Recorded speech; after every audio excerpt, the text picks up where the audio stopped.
আসসালামু আলাইকুম এভরিওয়ান। তো আমি এখানে কিছু খাসির নলি নিয়েছি, পায়া যেটাকে বলে। তো আমি এখানে এটাকে ক্লিন করছি। ক্লিন করার পরে এখন ওই যে চুলগুলি আছে না, এই যে এগুলো বেছে নিয়েছি আর কি ভালো করে। এখন আমি এটাকে গরম পানি দিয়ে একটু ক্লিন করব। হ্যাঁ, এই যে ফুটন্ত গরম পানি, এটা দিয়ে ভালো করে একটু ক্লিন করে নেব। এই যে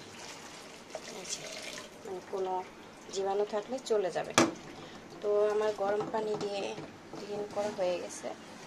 এখন আরেকটু পানি দিয়ে দিই ভালো করে। অনেকবার ধুইছি আমি এগুলাকে। এই যে, তো এগুলাকে এখন আমি এখানে রেখে দিব।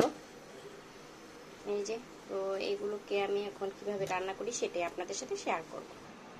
তো আমি এখন এই প্রেসার কুকারে করব। তো প্রথমে আমি যে এখানে রুটিগুলো দিয়ে দিলাম সবগুলি। এই যে, আসলে ঢাকা শহরে জায়গা অল্প অল্প জায়গার মধ্যে কাজ করতে সমস্যা। রান্নাঘরটা অনেক ছোট।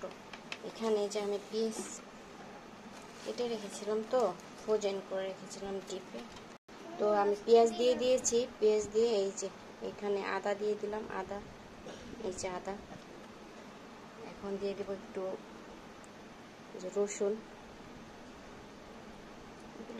এগুলো আদাই, যেটা রসুন।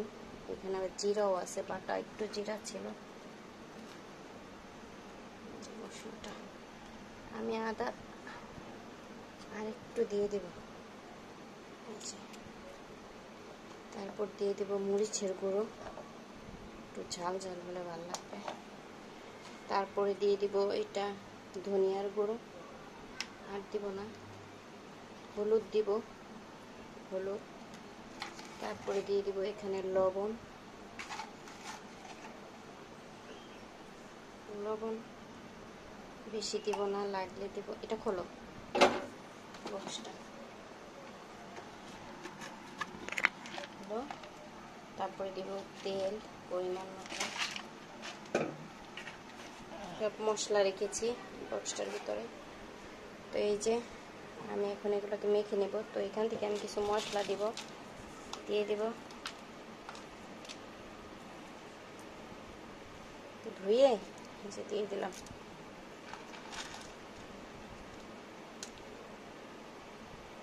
কিছু এগুলো সব কিছু তো মোটামুটি দেওয়া হয়েছে। তেলও দিয়ে দিচ্ছি। এখন এগুলোকে মাখিয়ে নেব। এই যে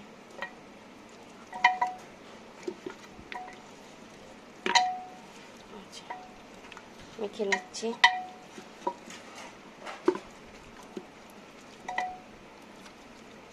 এখন আমি পরিমাণ মতো পানি দিয়ে চুলায় দিয়ে দিব। এই যে, তো পরিমাণ মতো পানি দিয়ে চুলায় দিয়ে দিই। হওয়ার পরে আমি আরেকটা ভিডিওতে আপনাদের সাথে শেয়ার করবো। আল্লাহ হাফেজ।